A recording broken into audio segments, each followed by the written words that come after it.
Halo teman-teman sekalian, kembali lagi bersama saya di sini, Rizky Ahmad Fahrezi, mahasiswa Fakultas Farmasi, jurusan Teknologi Rekayasa Pembangkit Energi dengan NIM 2409347055511. Jadi di pertemuan kali ini kita akan melanjutkan pembahasan soal mata kuliah probabilitas dan statistika dengan pembahasan tema korelasi, analisis korelasi.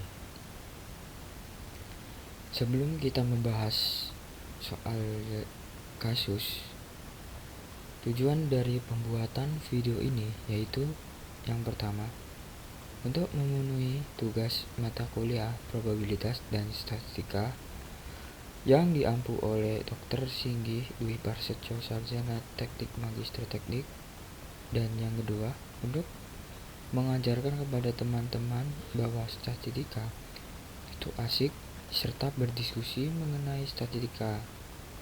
Nah, jika nantinya teman-teman ada sanggahan, bisa banget tulis di kolom komentar.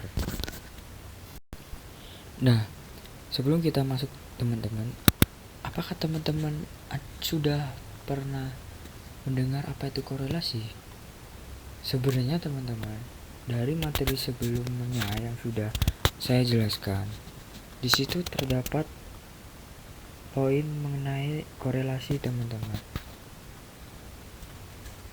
Dan korelasi itu akan berhubungan mengenai tentang uji hipotesis dan regresi linear teman-teman. Jadi teman-teman, untuk korelasi sendiri, analisis korelasi itu dipergunakan untuk menguji hubungan antara satu variabel bebas dan satu variabel terikat lainnya. Kemudian, korelasi sendiri ada dua jenis caranya teman-teman, atau dua jenis korelasi.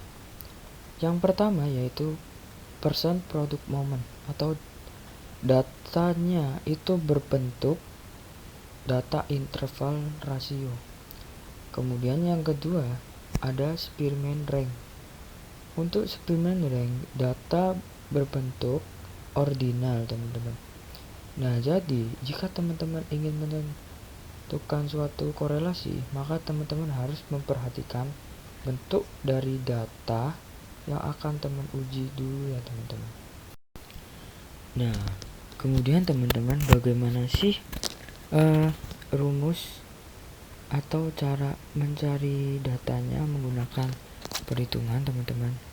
Jadi di sini ada rumusnya teman-teman, yaitu kita jabarkan untuk yang percent product moment saja teman-teman. Berarti dapat dilihat untuk R koefisien korelasi, kemudian N jumlah data, kemudian sigma X jumlah skor variabel X, kemudian sigma Y sama dengan jumlah skor variabel Y, dengan rumus N sigma X kali Y kurangi sigma X kali sigma Y per akar N sigma X kuadrat kurangi sigma X kuadrat dikali N sigma Y kuadrat kurangi sigma Y dikuadratkan. Nah, kira-kira seperti itu teman-teman. Untuk yang satunya teman-teman, kita akan membahas di soal yang nantinya akan kita kerjakan teman-teman. Nah, langsung saja teman-teman, kita membahas soal mengenai percent produk. Yang pertama, sebuah perusahaan PLTG ingin mengetahui hubungan antara kapasitas baterai dengan kapasitas energi yang dihasilkan dengan data sebagai berikut. Nah, ini datanya teman-teman. Kemudian setelah kita mengetahui datanya teman-teman, kita mengolah data tersebut teman-teman agar ditemukan nilai-nilai tertentu untuk dimasukkan ke dalam rumus. Nah, di sini teman-teman dapat ditemukan bahwa sigma X-nya itu sama dengan 1090, kemudian sigma Y-nya 770, kemudian sigma X kali Y 90550, dan seterusnya yang sudah kita hitung dan temukan, teman-teman. Dengan menentukan hipotesis H0 tidak terdapat hubungan antara baterai dan energi, dan H1 terdapat hubungan antara baterai dengan energi yang dihasilkan. Nah, penerapan soal seperti ini, teman-teman, dapat kita jumpai apabila kita ingin mengetahui bagaimana sebuah baterai yang akan kita pilih itu efisien terhadap panel surya yang akan kita gunakan, teman-teman. Jadi ini termasuk kepada uji hubungan atau uji korelasi antara kesiapan sebelum memasang panel surya, teman-teman. Nah, kita kembali ke topik, teman-teman. Jadi setelah kita menemukan nilai-nilai dari data tersebut, kita akan menghitungnya, teman-teman, dengan rumus persen tadi, teman-teman. Kemudian kita masukkan data-data yang sudah kita temukan tadi, kemudian kita hitung, maka akan ditemukan hasil yaitu 0,913, teman-teman.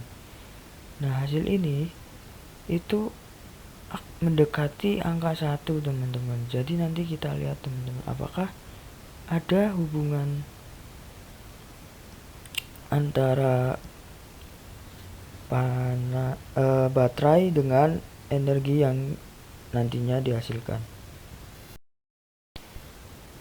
Nah, kemudian, teman-teman, setelah kita menentukan hasil dari data yang sudah kita olah, teman-teman, selanjutnya kita dapat menentukan nilai R tabelnya, teman-teman, setelah kita menemukan R hitungnya. Nah, di sini cara menentukan R tabel yaitu menentukan kriterianya terlebih dahulu, seperti yang pertama tadi, bahwa H0 itu dia terdapat hubungan. Kemudian jika H0 diterima, maka terdapat hubungan, teman-teman. Jika H0 ditolak, maka sebaliknya, teman-teman. Kemudian selanjutnya yaitu menentukan R tabelnya dengan taraf signifikan alfa 0,05. Kemudian DF-nya 10 kurangi 2 sama dengan 8. Kemudian kita cari di tabelnya, kita mendapatkan nilai 0,632, teman-teman. Nah, dengan nilai yang sudah kita dapatkan tadi, dapat kita bandingkan, teman-teman, bahwa 0,913 lebih besar dari, maaf, teman-teman, ada sedikit typo, 0,632, teman-teman. Maka hasil dari perhitungan tersebut H0 ditolak. Nah, karena ditolak, teman-teman, maka kesimpulannya terdapat hubungan baterai dengan energi yang nantinya dihasilkan oleh panel surya, teman-teman. Jadi perhitungannya cukup seperti itu, teman-teman, untuk yang persen, teman-teman. Kemudian kita akan melanjutkan untuk yang Spearman rank, teman-teman. Jadi untuk Spearman sendiri, datanya itu berbentuk ordinal, teman-teman. Jadi kita langsung saja ke soal selanjutnya,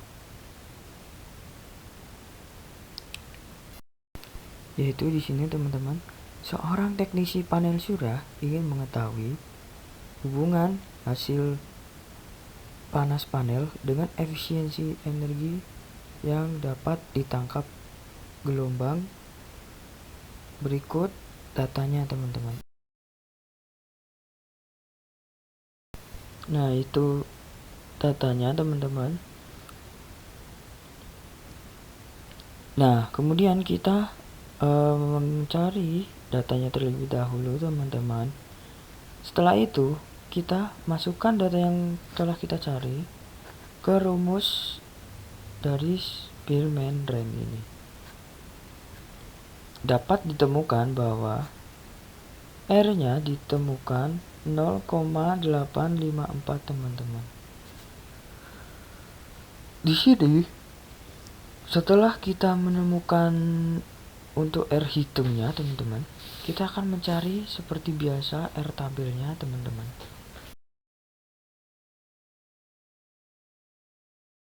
Nah, jadi untuk menentukan R tabel sama seperti yang Pearson tadi teman-teman, kita gunakan alfa 0,05, ditemukan R tabelnya 0,648. Ternyata teman-teman, R hitungnya itu melebihi dari R tabelnya teman-teman. Yang kita dapatkan seperti itu, maka H0 akan ditolak teman-teman. Jika H0 ditolak, maka kita dapat menyimpulkan dari perhitungan tersebut terdapat hubungan panas dengan energi yang akan dihasilkan teman-teman. Nah,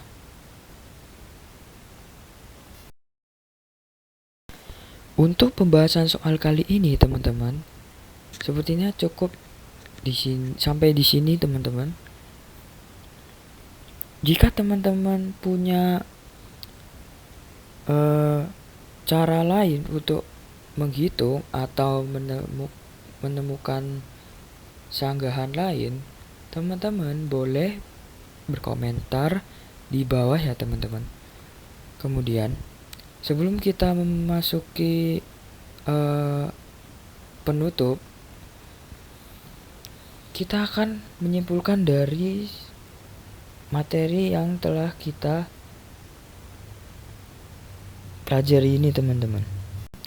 Nah, jadi kesimpulannya, korelasi itu teman-teman, dia berhubungan dengan uji hipotesis, kemudian berhubungan juga dengan regresi yang kemarin sudah kita bahas teman-teman. Korelasi sendiri itu untuk menguji hubungan antara variabel dengan variabel yang lain teman-teman. Dan korelasi sendiri terdapat dua cara teman-teman, yaitu Spearman Rank dan Pearson produk teman-teman. Nah, jika pada materi sebelumnya teman-teman kita tahu bahwa korelasi sendiri juga memiliki persamaan umum teman-teman, seperti yang kita bahas pada materi sebelumnya teman-teman. Jadi intinya teman-teman, kita dapat mencari suatu hubungan menggunakan korelasi, kemudian kita dapat mengujinya juga jika korelasi tersebut sudah diketahui teman-teman, atau sudah kita hitung teman-teman. Ya, sepertinya cukup dari penyampaian saya. Apabila ada kesalahan dalam pengerjaan soal, teman-teman bisa memberikan saran, karena saran dari teman-teman itu akan mendukung saya teman-teman. Jadi sekiranya cukup sekian, saya pamit. Xie xie.